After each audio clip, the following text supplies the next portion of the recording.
มาวันนี้ในราตรีคืนก่อนพี่นอนฝันว่าแขวร้อนล้างสังหอนบอกข่าวลายหัวใจอายหักเมื่อยแค่โอ้โอ้ยพอเมื่อฝ่าสว่างแจ้งคนบอกข่าวผู้สาวนี้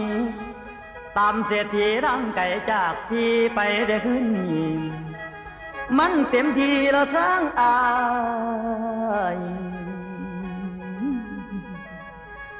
เสียใจหลายสิบาปวงโอ้ยหักก็หักห่วงก็ห่วงไปน้ำผู้บ่าวจอยรักเลยมั่งดอกห่างละ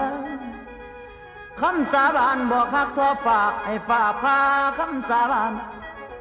เพียกคอหักขังต่อหน้าศาลที่เคยเบาความหมูเบาเลยลืมอายมักเขาหลาย